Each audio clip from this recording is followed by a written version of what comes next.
सुनना पड़ेगा। जीतोगे तो तारीफ, हारोगे तो ताने। सहना पड़ेगा अपनों से अपमान और गैरों से मान। लड़ना पड़ेगा हालातों से, जज्बातों से, वक्त से। इतनी आसानी से कोई चीज़ नहीं मिलती है। और छीनना पड़ेगा किस्मत से, मेहनत से, है ना। एक बार एक चिड़िया ने मधुमक्खी से पूछा कि तुम इतनी मेहनत से शहद बनाती हो और इंसान तुम्हारे शहद को चुरा लेता है। इस पर मधुमक्खी ने कहा कि इंसान चाहे मेरा शहद चुरा ले, लेकिन मेरी शहद बनाने की कला को वो कभी नहीं चुरा सकता। वो हमेशा मेरे पास रहती है और इससे मैं दोबारा शहद बना लेती हूँ। तो कहने का तात्पर्य ये है कि अगर इंसान के पास वो टैलेंट है तो दुनिया चाहे उसको कितना भी कॉपी कर ले, वो अपने टैलेंट के बेस पर आगे बढ़ सकता है। बस ज़रूरत है तो अपने उस टैलेंट को दोबारा से शुरू करने की। यकीन मानिए, आप ज़िंदगी में अपने टैलेंट के बेस पर कभी हार नहीं पाओगे। एक बार एक चिड़िया ने मधुमक्खी से पूछा कि तुम इतनी मेहनत से शहद बनाती हो और इंसान तुम्हारे शहद को चुरा लेता है। इस पर मधुमक्खी ने कहा कि इंसान चाहे मेरा शहद चुरा ले, लेकिन मेरी शहद बनाने की कला को वो कभी नहीं चुरा सकता।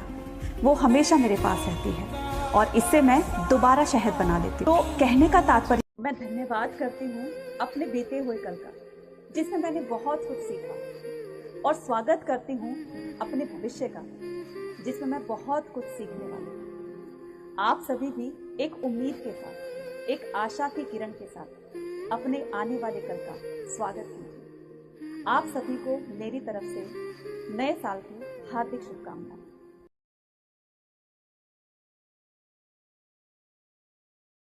रास्ते पे बहुत सारी कठिनाइयाँ आती है। जिस रास्ते पर तुम चल रहे हो ना, उसमें ईमानदारी होनी चाहिए, उसमें सच्चाई होनी चाहिए, अच्छाई होनी चाहिए, जो किसी को हानि ना पहुंचाए। हमें अपनी मंजिल तक पहुंचने के लिए ना बहुत सारी कठिनाइयों का सामना करना पड़ता है। बहुत सारी असफलताएं भी मिलेंगी, लेकिन बहुत सारी असफलताओं से, कठिनाइयों से एक सफलता तो जरूर मिलेगी ना। इतना तो विश्वास होगा ना। तो बस अपने रास्ते पर ईमानदारी से, सच्चाई से, अच्छाई से लगे रहो। उपहार सभी को अच्छे लगते हैं, चाहे वो छोटा हो चाहे वो बड़ा हो। माँ बाप जब अपने बच्चों को उपहार देते हैं तो साथ साथ में उनको अच्छे संस्कार भी देने चाहिए। उपहार ना मिलने पर बच्चा थोड़ी देर तो रोएगा, लेकिन अच्छे संस्कार ना मिलने पर वो बच्चा उम्र भर रोएगा। इसलिए माँ बाप को चाहिए कि बचपन से ही अपने बच्चों में अच्छे संस्कार डालें, है ना। सच ही तो कहते हैं, जिंदगी का कोई भरोसा नहीं है। कब हमारी जिंदगी की आखिरी रात हो, कब हमारी किसी से आखिरी मुलाकात हो। क्या कभी परिणीति जैन ने सोचा था कि ये रात उसकी आखिरी रात होगी। परिणीति जैन मध्य प्रदेश इंदौर की रहने वाली है। मात्र 23 साल की उम्र थी उसकी और अपने कजन की शादी अटेंड करने के लिए वो इंदौर आती है। चारों तरफ खुशी का माहौल था, सभी लोग एंजॉय कर रहे थे। परिणीति भी बहुत अच्छे से एंजॉय कर रही थी और उसने डांस भी किया। डांस करते करते अचानक से दिल का दौरा पड़ता है और उसकी मृत्यु हो जाती है और सारा का सारा खुशी का माहौल दुख में बदल जाता है। इसीलिए तो कहते हैं ना, इंसान एक बार चला जाता है तो वापस नहीं आता, लेकिन उसके बिताए हुए वो खुशी के पल जो उसने दूसरों के साथ बिताए, हमेशा हमेशा के लिए दूसरों के मन में यादें बनकर रह जाती है ना। मैं जीवन के ये 4 मूल मंत्र बता रहा हूँ, जिससे आपकी उपयोगिता आपके परिवार में बनी रहेगी। पहली बात, ज़्यादा नहीं बोलना चाहिए, क्योंकि ज़्यादा बोलने से बात बिगड़ने का खतरा भी रहता है और इससे तन और मन दोनों को हानि होती है। दूसरी बात, बुढ़ापे में कभी भी खाली नहीं बैठना चाहिए। कुछ ना कुछ जितना संभव हो सके थोड़ा थोड़ा काम करते रहना चाहिए, जिससे परिवार में आपकी उपयोगिता बनी रहे। तीसरी बात, बिना मांगे किसी को सलाह मत दीजिए, क्योंकि आप परिवार के अब करता धरता नहीं है और जो भी करता धरता है वो आपकी बात को क्यों सुनेंगे, क्यों मानेंगे। इसलिए जब भी कोई सलाह मांगे तभी सलाह दीजिए।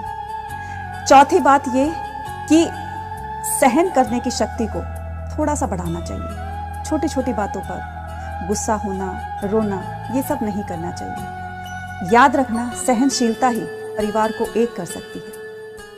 एक बार नदी में बहुत घमंड आ जाता है और वो समुद्र के पास जाकर कहते कि बताओ मैं तुम्हारे लिए क्या उखाड़ कर लेकर आऊं, क्योंकि मैं सब कुछ उखाड़ सकती हूँ, कहो तो तुम्हारे लिए पहाड़, मकान, मनुष्य, पेड़ पौधे, पशु पक्षी सब कुछ मैं अपने पानी के साथ बहा कर ला सकती हूँ। समुद्र समझ गया कि नदी में अहंकार आ गया है, तो उसने नदी से कहा कि अगर तुम मेरे लिए कुछ लाना ही चाहती हो तो घास उखाड़ कर ले आना। नदी हंसी और बोली, इतनी छोटी सी बात। नदी जाती है और घास को उखाड़ने की कोशिश करती है, लेकिन घास हर बार नीचे झुककर अपने आप को बचा लेती और पानी ऊपर से निकल जाता है। बहुत बार प्रयास करने पर खाली हाथ जब नदी समुद्र के पास जाकर कहती है कि माफ करना, मैं तुम्हारे लिए घास उखाड़ कर नहीं ला सकी, समुद्र ने हंसते हुए कहा कि यही मैं तुम्हें समझाना चाहता था कि जो अड़ियल होते हैं, अहंकारी होते हैं, वो अपने अहंकार की वजह से जल्दी नष्ट हो जाते हैं, और जिसमें घास जैसी विनम्रता होती है वो कभी नष्ट नहीं होते, हमेशा कठिन से कठिन परिस्थितियों में भी अपने आप को बचा लेते हैं। बीता हुआ कल कोई भी भूल नहीं सकता है। अक्सर वही बातें याद आती हैं जिनको हम हमेशा भुलाना चाहते हैं। लोग बड़ी आसानी से कह देते हैं कि यार जो हुआ अच्छा हुआ, एक दिन सब ठीक हो जाएगा, लेकिन जिसके साथ बीतती है ना वही जानता है।